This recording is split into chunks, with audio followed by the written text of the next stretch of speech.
All right. Well, here we are at 6 o'clock. I see we've got some folks who are still joining us. Welcome, everybody. I'm gonna get started.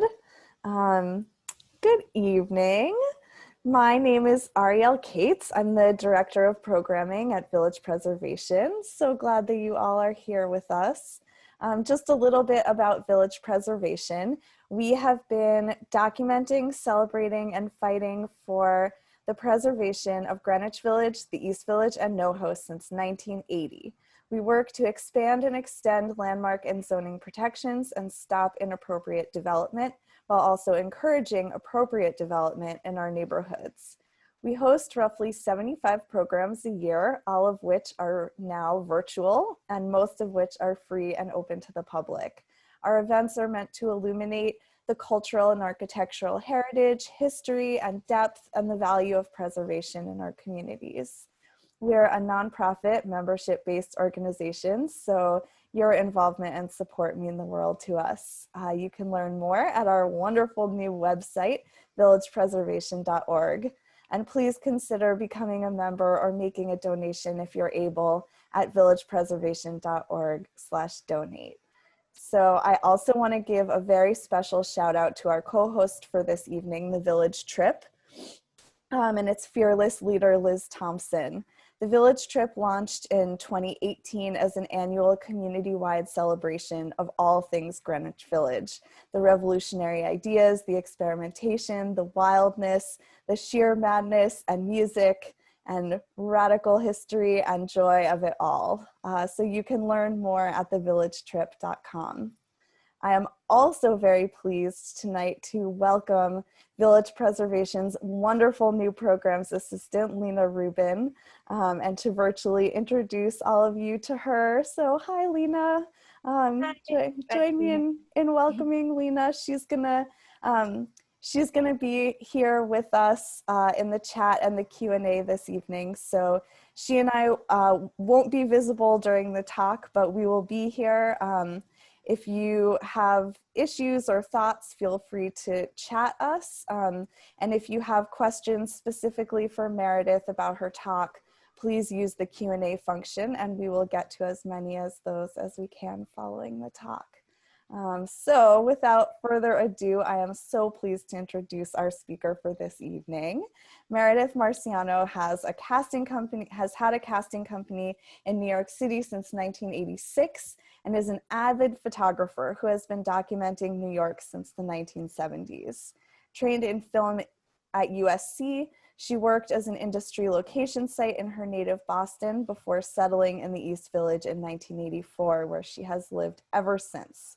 With a strong eye for pop culture, ephemera, and architecture, Marciano has created an incredible archive. They are indelible images of the 5 boroughs and beyond. Her work has been seen on film, in exhibitions, and in a number of digital collections, including, very luckily, Village Preservation's Historic Image Archive. Welcome, Meredith. Thank you so much, and take us away. Okay. Well, hello, everybody. This is the first time I've done something like this, so I hope you can see me because I can't see myself. I want to thank the Greenwich Village Society for Historic Preservation, first of all, for taking an interest in my photos and archiving them and, you know, posting about them all the time and tweeting and everything else about them, which is always a surprise and very sweet. And thank you for taking an interest in them, and thank you for archiving them. And let's see. Okay, so I wanted just to start with this picture is my mother with my sister and myself. I'm in the white sweater. And we are from Boston, but we lived in New Jersey for about a year and a half. Half of 1 year in Springfield and another school year in Union. And so we would come into the city, you know, to go to big movie and museums and things like that. And this was an outing in April of 1968 to see 2001 when it premiered in New York. And I love this photo anyway. My father took it because I think we're somewhere around the Sheridan in this picture, Midtown, as the movie was playing Midtown. Because it just reminds me how people used to just, you know, you had to get dressed up, you know, you would dress up to go into the city. And, you know, sometimes I wish that kind of it was still like that. But anyway, I just like how we're all kind of, you know, dressed for this city outing. So you know, we would come into the city to do various things. I mean, I wasn't paying that much attention when I was that age. I did like going to Greenwich Village. We did have like a real hip cousins who had a pad in Greenwich Village with the "War is not healthy for children and other living things" poster up in their apartment. And they were so cool. And I loved going to visit them. And we would go around to some of the village stores that people remember, Azuma. We used to buy lots of stuff at Azuma. It was like these hippie psychedelic stores, mod stores for the time. But anyway, after, so you know, I would come in to visit people. I had friends that I'd maintained from living in Union, one who might be here tonight. So I would come in to visit her, and sometimes Dad would take us into the city to go to the museum or to go shopping, or I would come on my own. But I was mostly living in Los Angeles for 7 years, going to USC and then staying there for a couple of years to work. But because I was from Boston, I would come back in the summers and go to museums and things like that, take trips with my parents into the city. And I'm going to do this. I'm going to do this little Carol Burnett trick where I'm going to pull on my ear and Ariel will change the slide. So I have to remember to do that. So anyway, this was a trip in 1979. I came with my mother in the summer. We would always try to go to one or two plays.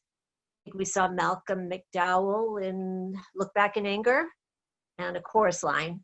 And because when I was at USC, I took photography class. I started taking photography classes in high school, learned how to use the darkroom. And I,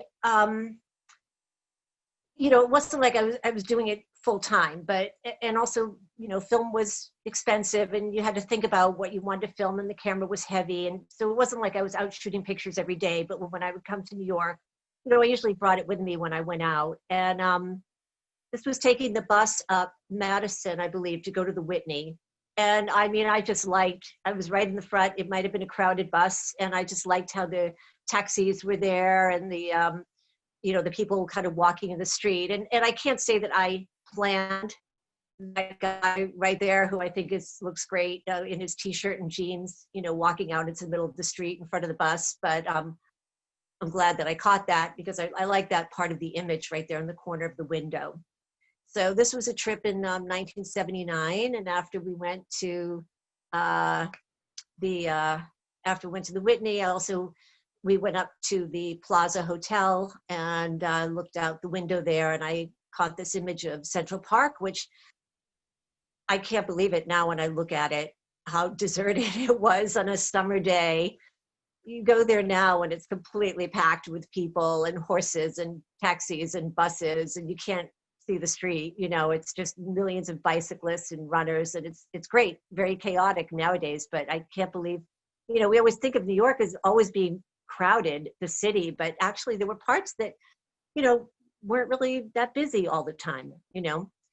So that was that picture from the same trip. And then we went, that's just part of Central Park. That is just the southeast corner of the park at Fifth Avenue and 59th Street. General Sherman, I believe, was the statue before they painted it, made it gold. And then I went downtown. I think my mother and I split up and I went down to Greenwich Village to go shopping. And that's where, oh, I'm sorry, that was just another shot outside the plaza. Again, by the fountain, you know, just one or two people walking around. You know, now you go and there's a gazillion people sitting on the fountain and out and tourists and everything. Not now, but before March. But it was just kind of, you know, quiet and I liked how it was old. You know, there were all these old things that I always loved. And it seemed like nothing had really changed yet. So anyway, yes, then we went downtown and I just walked around the corner and saw them shooting a movie and realized when I saw that man there in the middle, the Indian, that it was the Village People. and they were shooting the movie Can't Stop the Music. And I just, again, now when you walk around a film shoot, I've worked on a lot of movies in New York, you have no access, a PA will stop you. And there were very few people watching.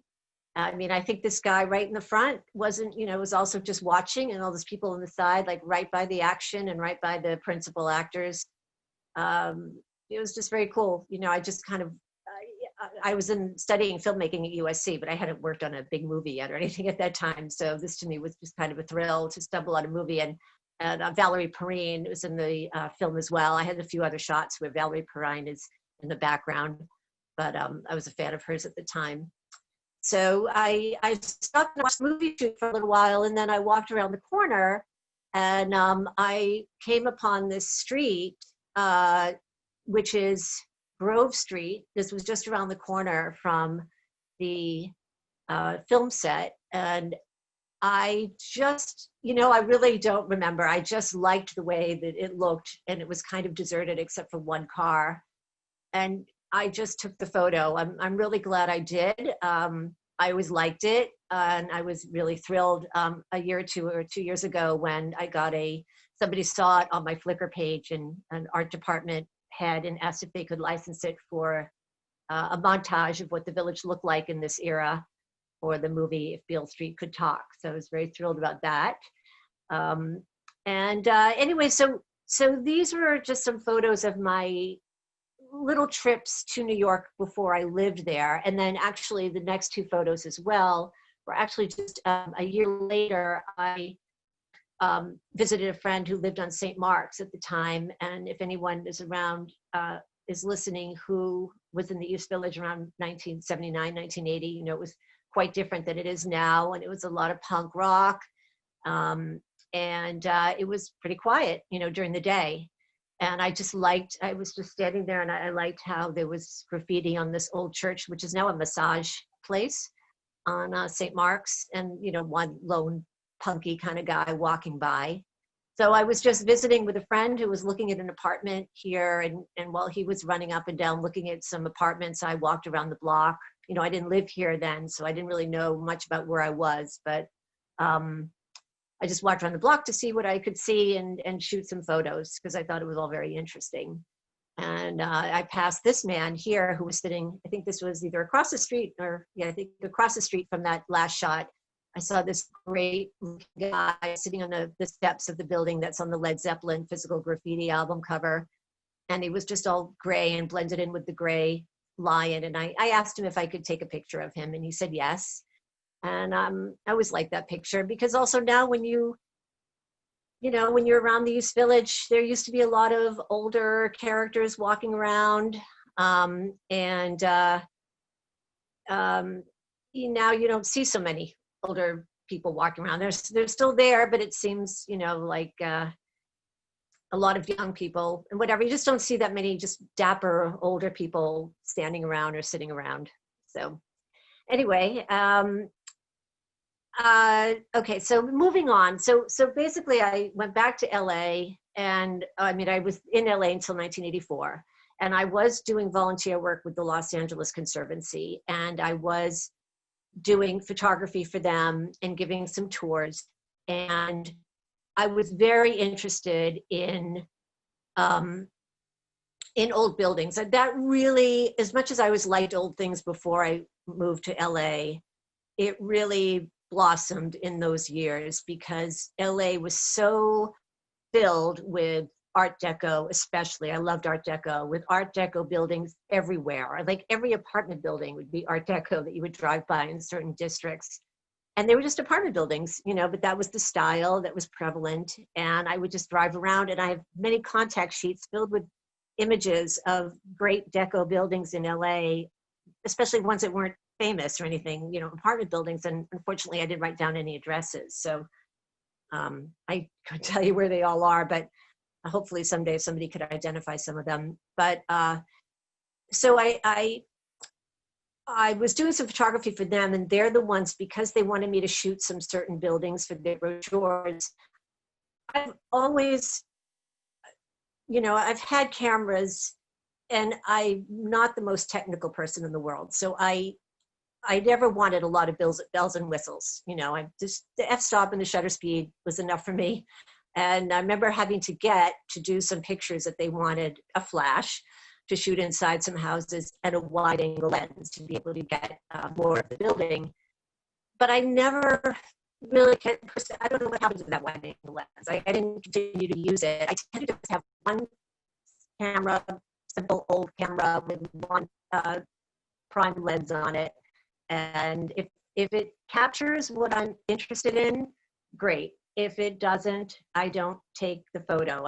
I really, with film, you really edit in your head before you take the picture, because it's like, why take this photo and have to pay money to have it processed or printed if you're never going to look at it again, or it's no good. Anyway, I got back, and so I have lots of photos of LA. Then I went to Europe for several months. I have lots of photos of Europe, also things that are gone now. They're all on my Flickr page if anyone's interested. There's some cool stuff, you know, places that are just gone, like here in New York, places like this place here on Hester Street, which was there, you know, up until into the 90s, I believe. This was on Hester Street in the Lower East Side, was a lot of these fruit and dried fruit and halva and nut stores where you would buy by the bulk. And there were two on Hester Street. This one I liked because I loved the little push cart outside, which was reminiscent of the Lower East Side from in the days when they used to put all the push carts outside, which was right before my time of moving here. And then if you go to the next picture, this was the store that was next to it. This store I loved. If anyone remembers, it was that one on Hester. There was this one next to it on Hester, which was a bigger, like one of those places that would have sawdust on the floor, you know, just a big room with barrels in the middle with all the different nuts and things and the beautiful dried fruits in the windows. And then next to it was that really old bakery. I think it was Moishe's, really old Jewish bakery. So I lament the day that this place left, because I loved especially those little fruit rolls in the front, which you couldn't get anywhere else except from that guy, who was really sweet. But I liked the colors. You know, I usually, if I have a camera with me, I look for certain things, of course, that appeal to my eye. And sometimes it's just an inherent composition or the composition of colors, depending if I'm shooting in black and white or color. But I loved how the sun was coming in on the fruit there. And then, so that was 1989. I had an office on Delancey Street, which was awesome. Because no one came to visit me. And when people would ask, can I drop off a headshot, I would say, okay, I'm on Delancey Street, and nobody knew where it was. And I would say, well, didn't you see the movie Crossing Delancey? But anyway, very few people wanted to venture down, so it was great. And then when it was slow or lunchtime or whatever, I would walk around and go get my fruit roll-ups and things like that, and sometimes take some pictures. So on the next picture, these are like 1989, 1990 when I had this office. This one I loved because of the sign. This was the place, it was not open when I lived there, but in researching it, I see it said Bernstein on Essex. I think it was like a Jewish restaurant, one of those Jewish Chinese type hybrids. So I've always been fascinated by old signage. So I think I forgot to say that, but that's because that has driven a lot of my photos over the years, is if I see signs of things that are usually old signs, because the newer signs aren't so interesting. So old neon signs, of course, signs from places that are just gone now. And so I loved that sign. And there were so many cool old buildings in the Lower East Side that have people's names on them and everything like that. I was always just kind of really taken by things like that. So this was around 1990. Now just before launching into the next set of pictures, but you can move to the next picture. So these years that I was here in New York, I moved in 86, I really was concentrating on trying to build a career. And I was usually pretty busy working or networking. I made some friends and partying, and I wasn't necessarily thinking so much about creative photography. I mean, I didn't have access to a darkroom. I'd never really had any money. I was always broke. So I wasn't thinking, oh, I have to go buy some film, you know, and then, you know, get a dark room or whatever. I wasn't really thinking like that. I was really more concentrating on working. And sure, sometimes I did take some pictures, but I think the bulk of the photos that I have from the late 80s and early 90s are more of like friends. You know, I took definitely, you know, got snapshots. And also my camera that I always thought of as my artsy camera, you know, the camera that I would think about photography, which was a Minolta SRT 201, was heavy. It still is heavy.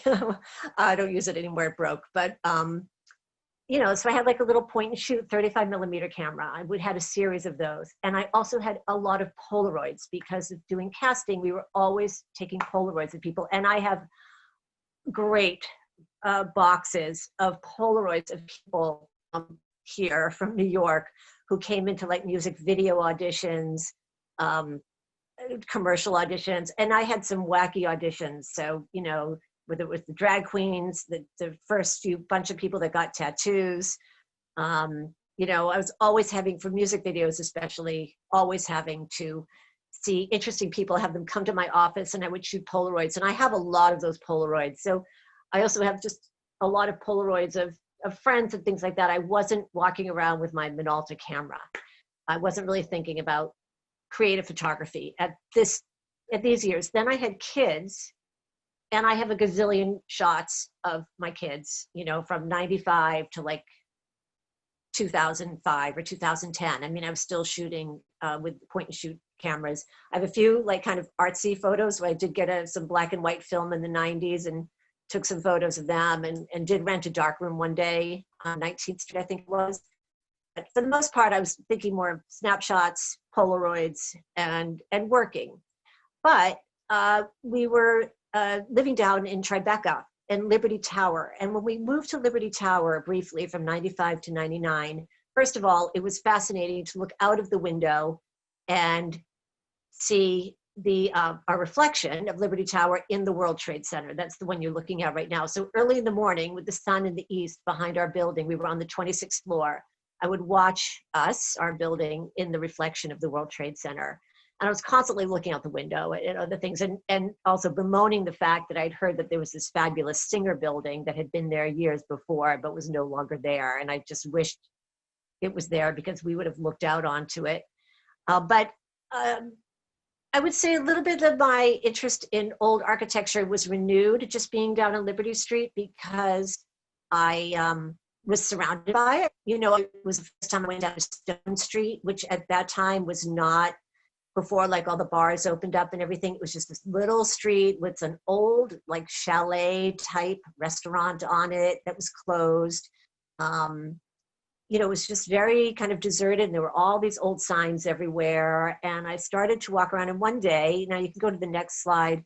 So this was around 1997, I thought I have to take a picture of all these signs because I was walking around all the time between Tribeca and SoHo, between my kids being in school, we had an office in SoHo at that time.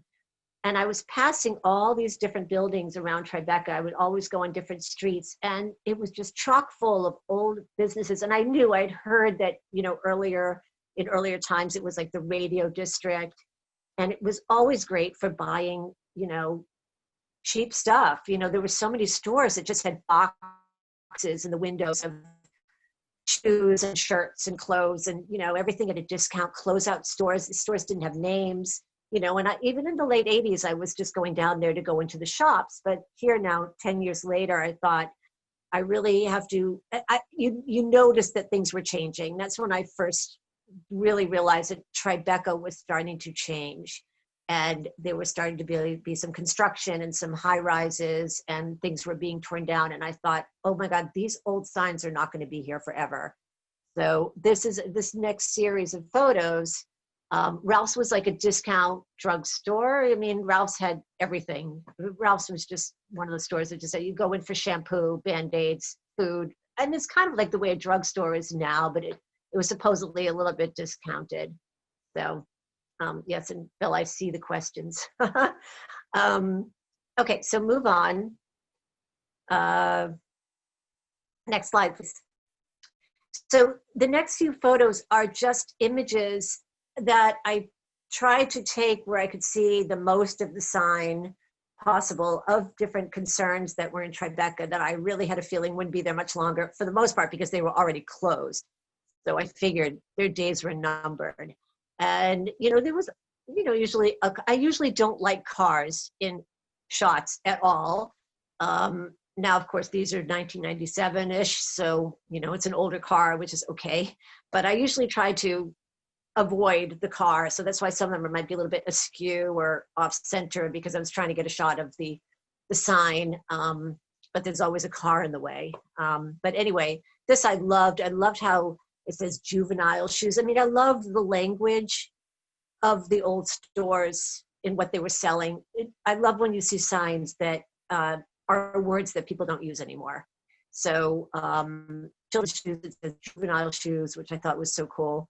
Okay, next. And this was just the Dwayne Reed. It's still there, but the fact that it's side, it still had some old signage there on the top, and the graffiti and the trash bags and everything that was around Tribeca at that time, which when you think about it, I guess now it is over 20 years ago, but to me it feels like yesterday. But I just knew it was not going to last. I knew it was going to get kind of shinier and cleaner, which it has.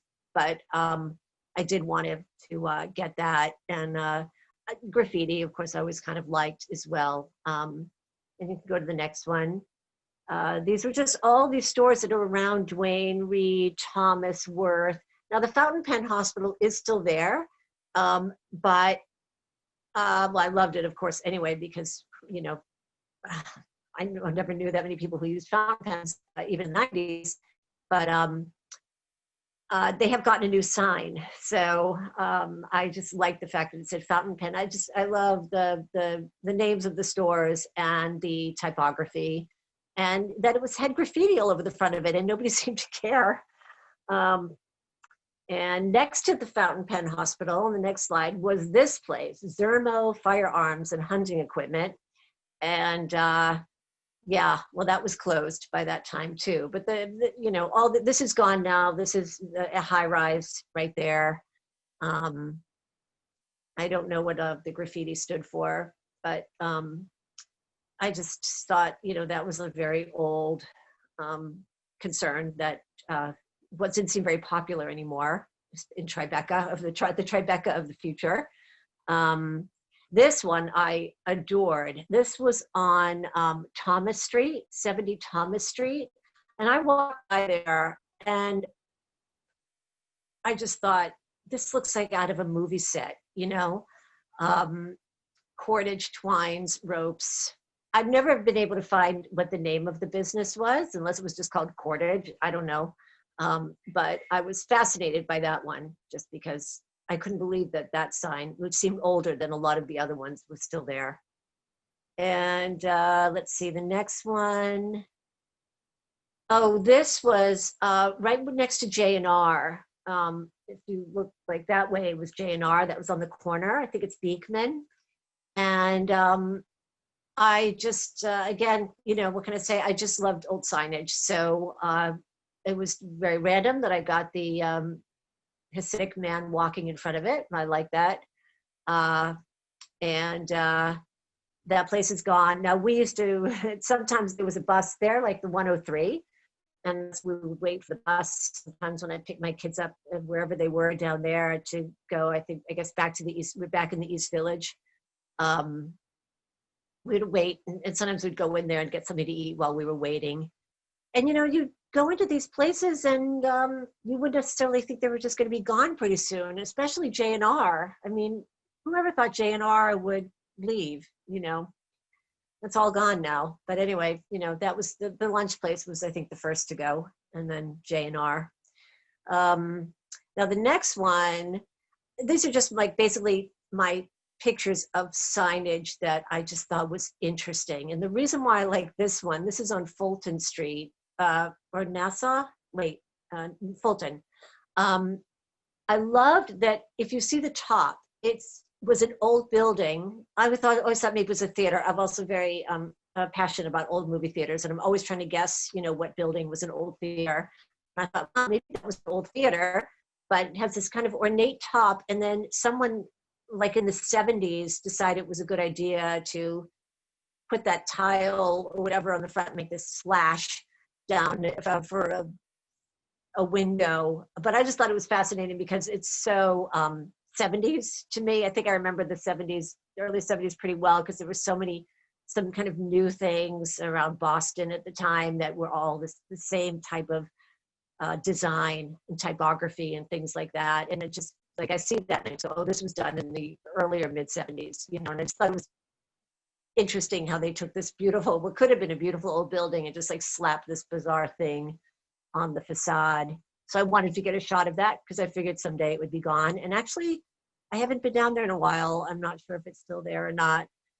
And then let's see the next one.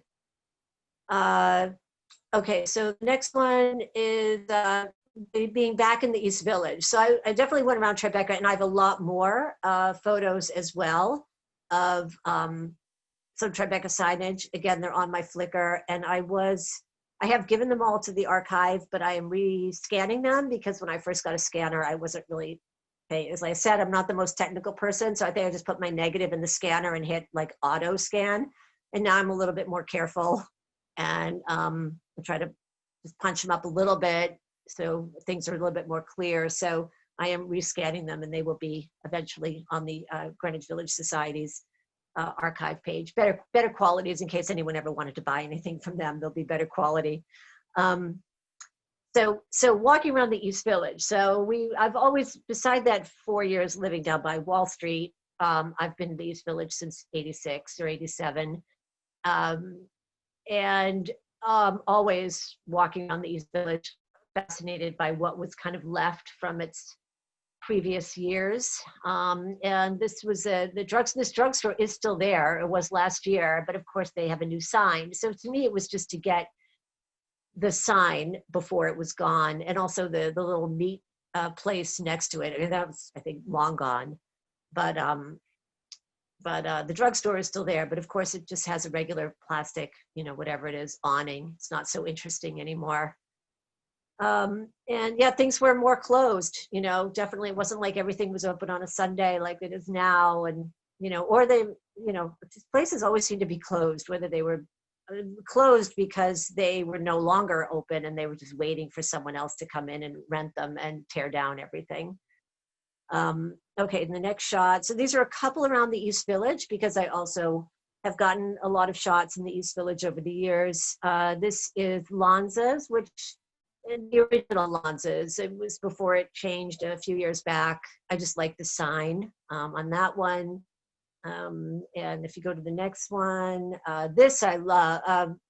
Oh yes, well, the Valencia Bakery. I also love bakeries, but I loved 14th Street in the late 80s and into the 90s. There were so many great shops, and it was just kind of quiet and old. And there was wig stores everywhere, and there was the Valencia, which had a number of stores. I think there's still some in Brooklyn, but that was the last one, I think, in Manhattan. And it had this roll of film. I'm not really sure the lab I used. I don't know. I was always suspect because of how they process this film, because there's not so much contrast or blacks or anything. They're all kind of like tinny gray to me, but you can't really get the detail of the little man with the bread holding there on the side of Valencia. So I love that sign. And then across from the Valencia, on the next slide, was the Jefferson Theater. And I've seen photos. I think it had an amazing marquee that was still there right before I moved in. I think the marquee was taken down around 84, 85, if anybody remembers. I've seen photos of when it was really in its heyday, when 14th Street was an amazing thoroughfare of theaters and stores and trolley cars. But when I got there, it was a little bit more taxi driver, of course. Actually, on 13th Street, a block from here, the building that they shot in Taxi Driver as Harvey Keitel's where the building that Harvey Keitel is standing in front of and Taxi Driver at the end, it was still looked like that up to about 7 years ago. So we always would walk by there and say, oh, there's the Harvey Keitel's apartment building and Taxi Driver. But then they, you know, of course, a few years back, they changed it. Like, to me, I wouldn't change it. I'd put a plaque up, you know, and say this entryway was in the movie Taxi Driver.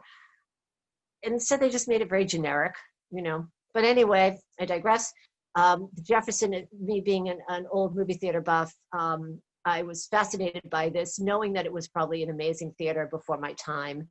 And I think a few years later, it was demolished and it was a hole in the ground. And then they were going to build something and call it the Jefferson. I think they built like some condos or something. Maybe I think it's still there, called the Jefferson, in homage to that.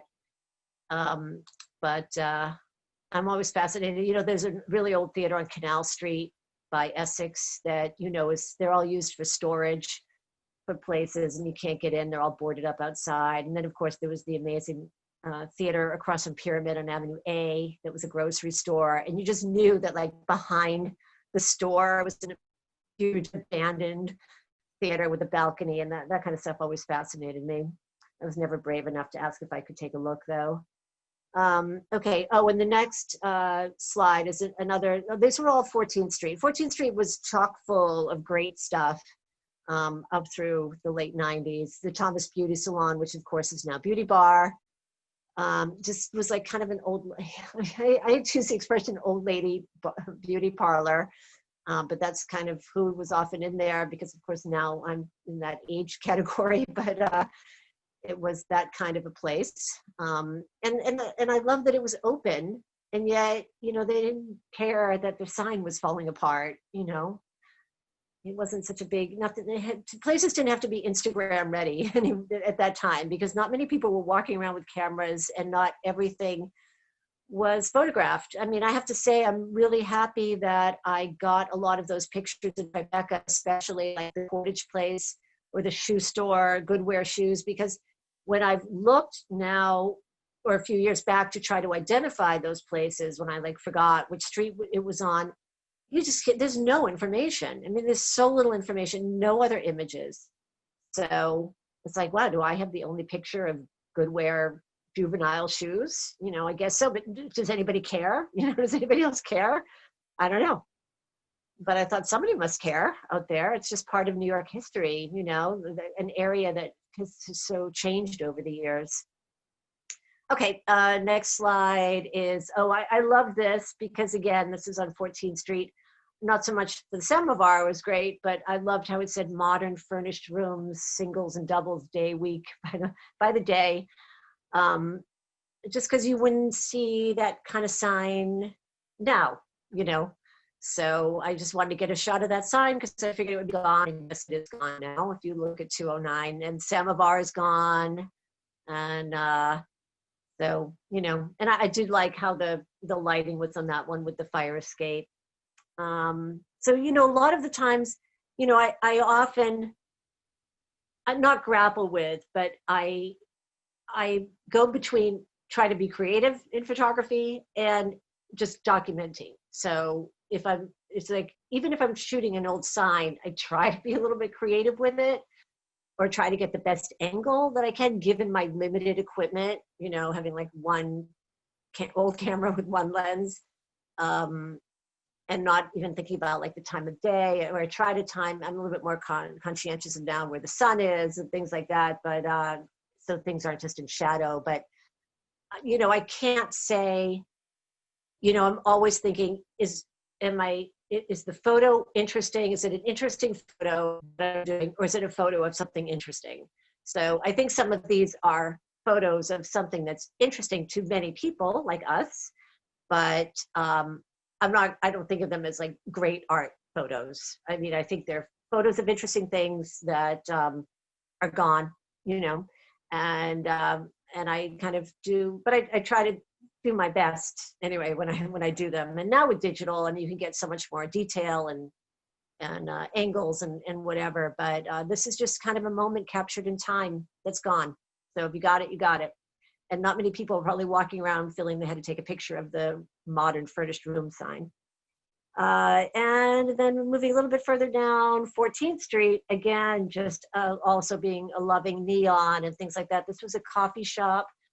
It was called Bagel Palace, that was on the corner. This is now the Children's Place. So I think I got this very shortly before it changed to the Children's Place. But another reason why I took the photo, and you can't really see it in this one, I have other photos where I shot the neon, the coffee house, and the restaurant signs closer, is because above them is a really old sign, like the sign that was put up when the building opened, which I think was the 60s.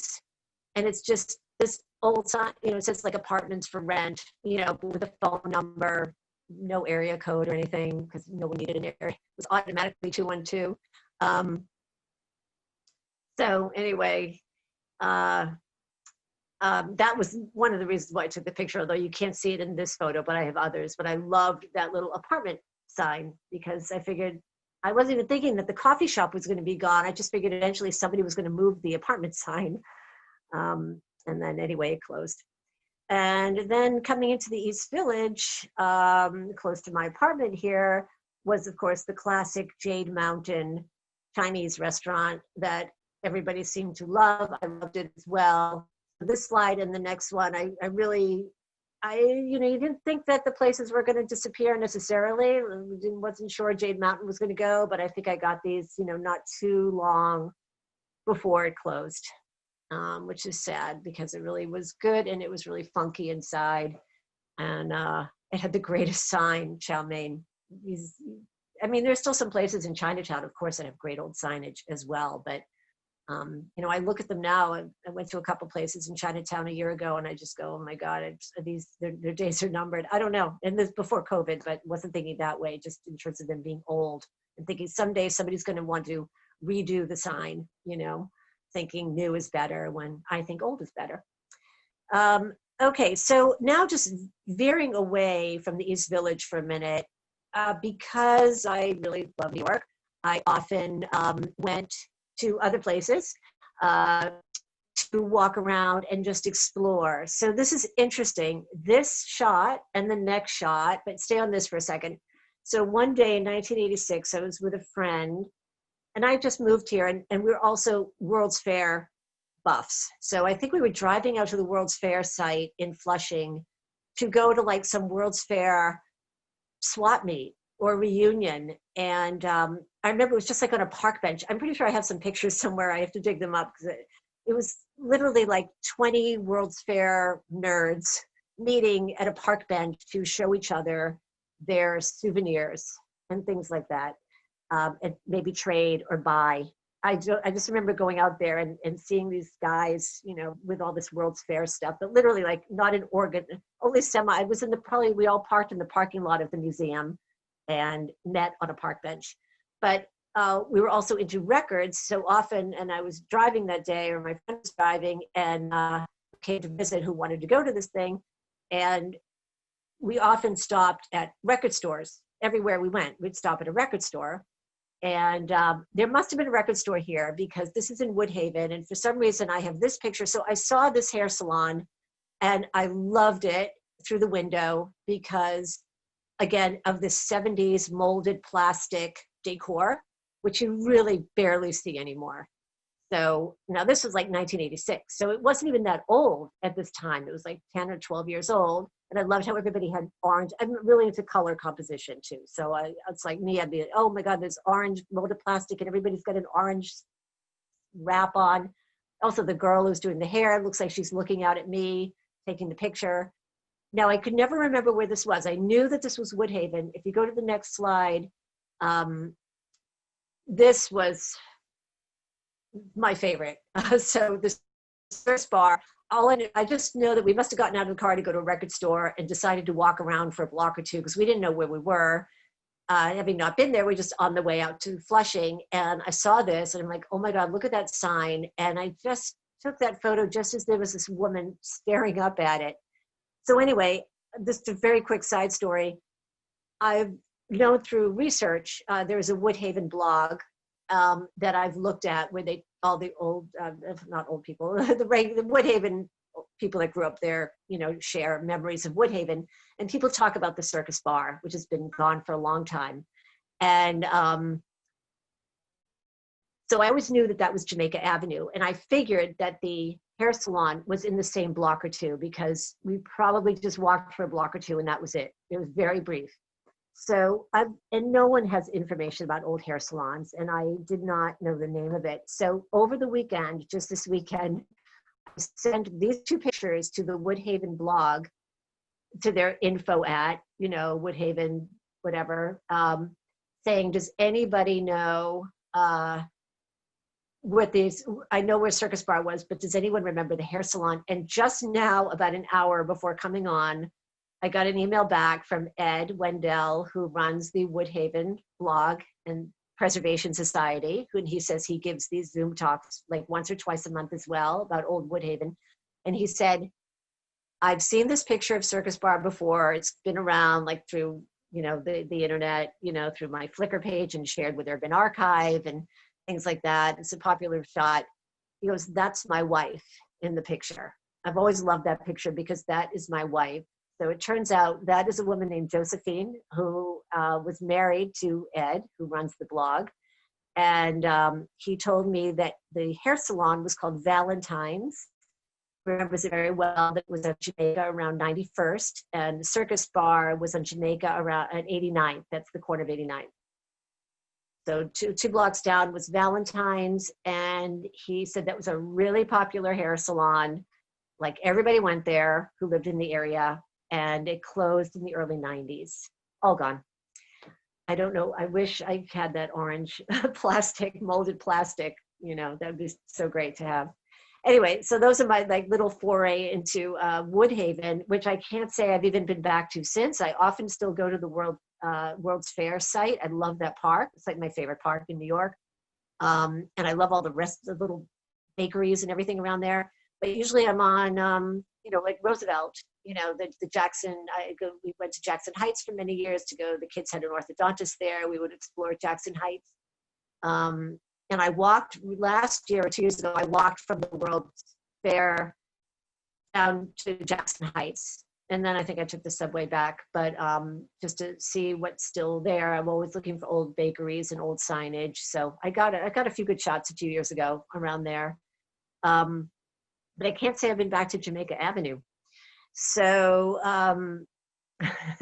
yes, well, it's the man's wife. That is the man's wife. So he knew it was her, and he recognized the coat. Anyway, and then, in driving around and going to other places, because I always loved exploring everywhere, and I always considered kind of like all of New York my neighborhood. I never thought, oh, that's too far to go somewhere. I always thought, you're in New York, you should go everywhere. So there's so much cool stuff. So the next slide was literally, I think I was with a friend, and there was a gas station across the street from this, and he was getting gas. And I saw that, and I went, oh my God, what is that? I just loved it. I just took a shot. I love the car in front of it too. That was not even intentional, but it's great. But that's, these bars, they're gone. This was Flatbush Avenue, I believe. I think it started somewhere else, but I think this was the Flatbush location. And I just thought that was the coolest thing in the world. And anyway, I had to get a shot of that. And that's gone now, of course. Vic's Moonbeam Cocktail Lounge, very cool. I do not know what it looked like in the inside. And then, okay, so moving on. I've gone to Coney Island many times over the years, usually just to walk around and look at things. There used to be great flea markets there too, right when you get off the subway. So the first time I went to Coney Island was probably in 1986 with a friend, and that old subway stop, which I think is all renovated now, but it was really old then, and there was great signs on the outside. And when you see something that reminds you of a sign, of course, like this, the Coppertone ad, I just figured it was old. I didn't even have to know. I just thought, that's an ad from when I was a kid. That sign's probably just been up there forever. I wasn't even concentrating on that cool Coca-Cola and restaurant sign next to it. I was like, oh, I remember that the Coppertone ad, so and now all these things are gone, but I just loved everywhere, we went looking up. You always have to look up because that's where the cool stuff is. And the next picture, I think also is another sign from, yeah, that was on the corner. That's Solacane. I mean, so it's probably 70s, but still, just the fact that it was still there was very exciting to me because I just love that stuff. As obviously now everyone knows, I just love old signs. So anyway, and the next few shots are Coney Island over a few different years. If you want to just buzz through them, I don't know where we are for time. Oh, this was Coney Island in 1986, where it was really, now this was off season also, but that was one of the roller coasters that have come down. But it was really just kind of deserted, and people used to say like, don't go at night and stuff like that. The old bathhouse, I just was fascinated with things like that. I've always loved the thoughts of like these old giant bathhouses with pools. I went to the one, photos of the Cliff House in San Francisco, which was just the ruins of an old bathhouse, which I was so, I loved. I grew up loving like architecture. I wanted to be an archaeologist when I was 10 years old. I always was fascinated with Pompeii, places that were buried and found, and I loved just the ruins of things. So to me, this was like the Cliff House, like just the ruins of an old bathhouse, which Ariel has told me is now like a fancy food hall or something. I haven't even noticed. And let's see, yeah, that was around 1990. That was summer. Obviously, the people are dressed in shorts. And the next one is, yes, that's the same. No, that's 1986 as well. That was more off-season, like fall. The parachute drop and the bathhouse. And you just, we walk around, and I thought it was great as it was. It wasn't like thinking, oh, it's all going to be changed, or it's all, it's just like, oh, it's here and it's going to rot. It wasn't thinking what the future held, because no one talked about. I wasn't a real estate speculator or anything, but anyway, I just wanted to get some shots of these things, just not knowing how long they would be around. And I knew the parachute jump hadn't been functioning in years anyway. And then, so that was 1986. And then we jumped to, next slide, 2002.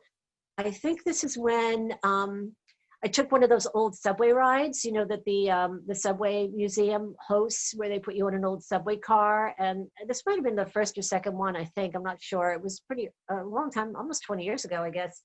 But I took the kids. I said, you have to be on the old subway to see what it's like. And we went out to Coney Island. I'm pretty sure that's the same day. And we walked around, and it was closed. And now, all right, I'm not sure. I think it was the same day, but it was summer, so I'm not sure why it looks so deserted. Maybe it wasn't the same day. Maybe it was a winter day or something, or a fall day that we went and it was closed. But it's around that same time. So there's, just, I also love amusement parks when they're closed and there's nobody there, and old ones especially. I have great stuff. I made one of my USC film school 16 millimeter films at a place called, which was the amusement park in Long Beach, California, that was torn down. And we just went there. Like, we didn't need permits or anything in those days. You just went, and they were open, and we shot like for 2 days, walking around all the old rides at the Pike, and some of them were in real disrepair. And it wasn't around much longer. They were really destroying all of Long Beach. I think I have some images I got briefly with my camera of like bulldozer, the wrecking ball just hitting all these beautiful Art Deco, the whole business district in Long Beach, just cordoned off. All the blocks just had wire fences around them, and all the buildings were just coming down. And I was shocked. I mean, they were just these gorgeous old buildings, and the whole place was changing. I'm sure it's totally different now. I haven't been back, but always loved old amusement parks too. And so then, and the next slide is Coney Island as well. Just, again, I just like the signage, and the place is still there, but of course it's gotten refreshed. Everything has to get refreshed. So the signs that are up on top by the windows are not there anymore. Okay, we're almost done. So moving on, well, it's just basically the same year, a year earlier. Next slide, CBGB's. This was the day that Joey Ramone died, and I had walked around and taken a few shots, but I I think the next one on here is from walking around because I could get closer to some of the memorials, right? That's me on the ground, I'm pretty sure. But the one before, if you just go back for 1 second, I walked around, but I didn't feel like I could get back like far enough with the camera and the lens that I had, my Minolta, without like getting in the street. And maybe I couldn't at that time, but I then, I had to take the bus downtown to get my kids. And I believe I was on the 103. And as the 103 passed, that I thought, oh, that's actually a really good angle. Like from the bus, I can get almost the whole thing. And the bus must have just stopped long enough for me to get that shot. So that is my bus shot of CBGB's the day Joey Ramone died. And then the next shot was just, I think, from walking around and getting some close-ups of the various memorials that were left for him. And so that's like April of 2001. And then we moved to the last 3 shots, which are really focused on 911. So I was down there. My kids went to school a few blocks from the World Trade Center. We were there that morning. And so we were back in the area a lot because once the schools reopened, you know, I would go down there to drop them off or pick them up and walk around and see what was happening. And this was down, so that's where the World Trade Center was. So that was looking, you could now see Battery Park City, you know, whereas you couldn't see it before from that angle. The World Trade Center would have been blocking the view. So I just got that woman looking at the various flowers that were left. And then the next 2 shots were in Union Square, because in Union Square for like at least a month, I think, it was probably just ending probably around Halloween. I'm sure by Halloween they wanted everybody out, but it really was the place to meet. You know, there was just so much activism there after 911, memorials, people chanting, signs everywhere, news broadcasts, just camping out, and it was really amazing. And I did walk around there a few times and took some photos. So I liked these girls lighting their candles. And in the next shot, which is the last one I have, I loved this because you have this reporter there. She's about to give her report, and I love that someone behind the wall of remembrances holds up this "Don't trust the corporate media" sign, you know, for the camera person to get that sign behind the reporter.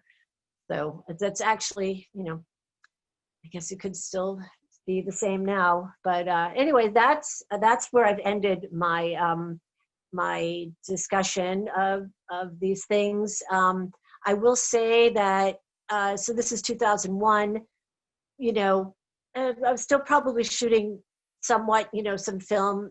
I never really had a good digital camera. I got one briefly, but I was always going between, you know, shooting on some kind of 35 millimeter or digital, before cell phones, you know, or before camera phones, and Polaroids, because I always had a ton of Polaroids for casting. So I just shot them for everything. But I really got more interested in film again about 5 or 6 years ago when I kind of rediscovered it, because I really always loved it, and I didn't really ever latch on to digital. So in the last few years, I've really concentrated more on film photography. And again, a lot of the newer stuff is on my Flickr page or on the Lomography website.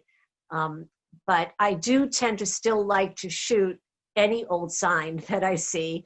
And one thing I do love to do is, like, I went up to Hoboken a year or 2 ago, and there's some really great stuff in Hoboken also. If I always try to get really nobody in the picture and no cars or anything. And I got a picture of, I don't know, some old cleaner or something in Hoboken, and black and white film. And, you know, people look at it and they don't know if it was taken now or taken 30 years ago. And that to me is like the best compliment that I love, is when people, I try to make my pictures look like old pictures, the new ones, just because that's my style and that's what I like. I like for them for people not to know if they're old or new. But anyway, that wraps up me. If anybody has any questions, I appreciate the time. I don't know what time it is, but I appreciate the time you've given me. I very much appreciate the time you've taken. We are like right on target. And we do have a couple of questions, which in order to see them, I'm gonna stop my screen share. Okay. Okay, I see you. Oh, great. um, okay. Do you think that there was an advantage to having to be so selective about the photos that you took during the film era versus, you know, now we can sort of do Oh, whatever with digital? definitely. You really think about it. I still do because, you know, you put on the roll of film in your camera, you have 36 shots and you want all of them to count, you know? Now, I will say that when I do shoot a roll of film, I often take phone photos at the same time, just in case, because I always think, well, what if the film doesn't come out good? You know, what if the film, sometimes I shoot expired film and you never know if it's going to process, or if it's going to all just be purple or, you know, Oh. so expired film is like a big thing. So I love expired film because you just don't know what you're going to get. So that's part of the fun nowadays of taking film photos. But in general, you are very, you do edit in your mind. You know, you're editing like the same way when you made films. You used to make movies. I mean, they used to storyboard the whole film, and every shot, they knew exactly what shot they were going to do because every shot costs so much money in film and the time spent lighting and everything else that you really had to think about what you were going to do in advance. So there's a huge difference. In digital, you take a zillion pictures and hope you get a good one. But, you know, I try to be, I have some digital shots I've taken with my phones over the last few years that I really love. You know, it's not like I hate them all or anything like that. I mean, sometimes I just was shooting with a friend in Massachusetts and we shot like, I don't know, a few rolls of film and I took a lot of digital shots too. And I was like, and first you see the digital ones before you see the film ones back from the lab. So I was like, oh, I love some of these digital shots so much. And then I get the film ones back and I don't even like the digital ones anymore. You know, it's just, the film just gives it such a nice tactile and warmer quality, I think. The digital just looks to me like just kind of sterile. Now, I know there's people that have amazing digital cameras and I've seen some great work on Flickr. And I think, oh, is that film or digital? Like, I can't even tell, you know, and I look at the information and it says it's from a digital shot. So I know it's possible, of course, to be super creative and interesting with digital. I just find for myself, because I don't have that technology and I love the look of film that, you know, but you do definitely think about every shot, especially when you were paying for them. So Yeah. Scott wants to know, did you ever shoot the Russian baths? did I ever shoot? No. I mean, I might have a shot from the outside, but not on the inside. No, never thought to bring my camera in there. went several times, and I still have some passes if they reopen someday. But yeah. Okay. So let's see. Are Is you? that it? We've got a couple more questions. Okay. Walter wants to know, and actually this sort of dovetails with one of my questions. Are you a fan of Walker Evans or Deanne Arbus, who also attempted to show the extraordinary in the ordinary? And you know, my corollary to that would just be, do you have inspiration folks or collaborator folks who you think of when you take photos? I do. I mean, because I started just taking photography classes, you know, in the 70s, of course, we would look at Angel Adams and Walker Evans and Dorothea Lange and Andre Cortez. I really, really loved when I was in high school, and Callahan. And sometimes I do think, you know, of certain images that I remember from over the years when I do my own. Now, when I was in college, for a little bit, I was very kind of enamored with or fascinated by Helmut Newton. I just thought, because I loved like a little bit of the fashion aspect and a little bit of this kind of slightly titillating, but sometimes interesting photos, and they were like little movies, you know, to me. And I liked the models and the fashion, and somewhat like some androgyny. And so I had a little period where I was trying to make some photos somewhat Helmut Newton-ish, let's say, but nowhere near as great as his work. I haven't seen the documentary yet, but I want to.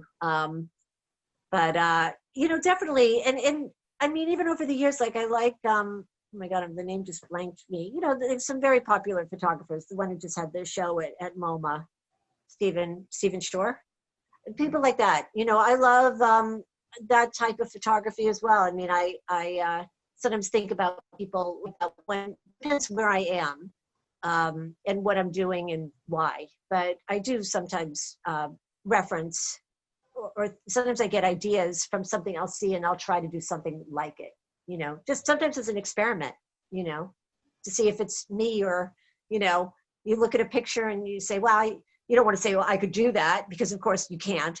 But I say, well, maybe I could try to do something like that and let me see how it looks, you know, and, you know, sometimes I just try, so.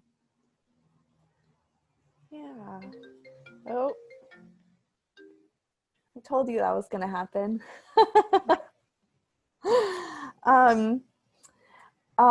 So some people want to know, do you have a favorite spot in the village? Well, there's certain places I've always loved that building, you know, on Avenue C and 7th Street. I'm sure you know it. That was an old bank or something, that corner building that is now a little bit spruced up, but when I first got here in the mid to late 80s, it was pretty like, what was that? You know, it was still there and there wasn't else, you know, sometimes I love when you see an old building and you just picture what the area looked like 100 years ago, figuring that all the buildings looked like that at that time and they've all just been torn down except for that one. So I always loved that building. Which I know you've had on your site. I think they said it was a bank, but it was very mysterious because you couldn't really see into it or anything in that corner. But, well, I always really liked, you know, I used to go running on the track, you know, at the East River in the 1986, 87, 88, 89, and it was really quiet and deserted, and there was a very cool little playground there that was torn down that I used to like to go in. And of course the old amphitheater when it was really cool and kind of graffiti, you know, I used to love that.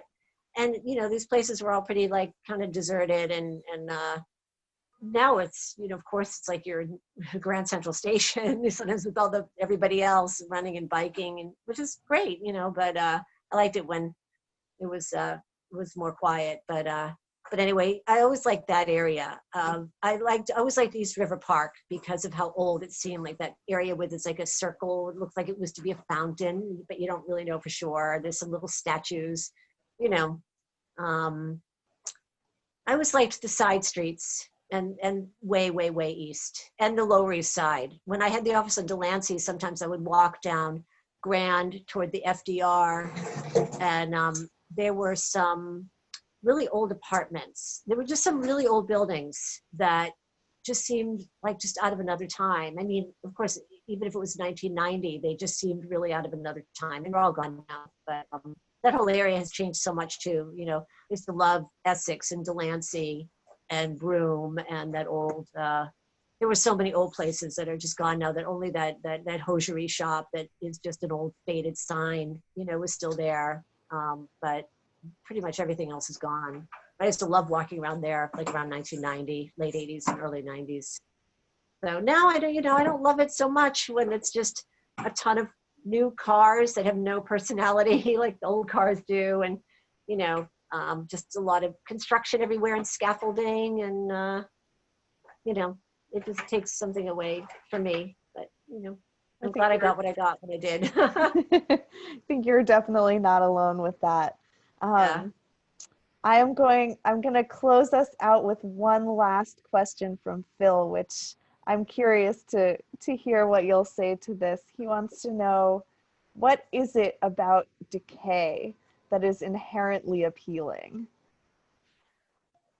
Just that it represents a time gone by that often is from before my time. I think maybe with my childhood of being fascinated with Egyptian tombs, and then like Pompeii and ruins, places that were covered.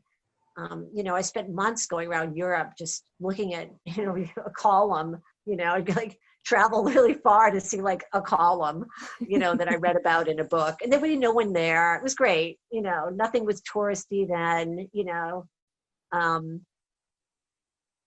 I just got stared at a lot because, there are very few women walk around alone in the 80s, in certain countries. Very few women walking around alone, let alone not Italian. But I spoke some Italian, so I tried to throw some slang out at times to get people off my back, which worked. But yeah, I just always loved ruins, I guess let's put it that way. So it's just represents a time gone by, and an art and a style that's just part of history, that was unique. Yeah. Every country has their own. I mean, there's definitely things in so many other places I've never seen, that I always wanted to. But I like American ruins too. Old factories, old mills, things like that. I live a lot in the Massachusetts area where there's chock full of things like that. So. Yeah. There's I don't know, there's like always something different about the light in those places, I think. Also. Yeah. Well, thank you so much for this and for sharing all of your amazing photos. Everyone, I am going to send out a follow-up email with a bunch of links to a bunch of different photos. And we also at Village Preservation do, as Meredith mentioned, offer prints for sale. So if you saw anything you really loved, definitely reach out to us. And just yes, so I can make sure that I get a good copy of it to them before you, better scan than what you might have. I'm working on it. It's very time consuming, but I wanted to do it. Thank you so much. Thanks for everything. Thanks to everyone for being here, and have a great night. Okay. Thank you. Thanks everybody for tuning in. Yeah, take care. Okay, you too. Thanks, Bye-bye. Anna. Bye.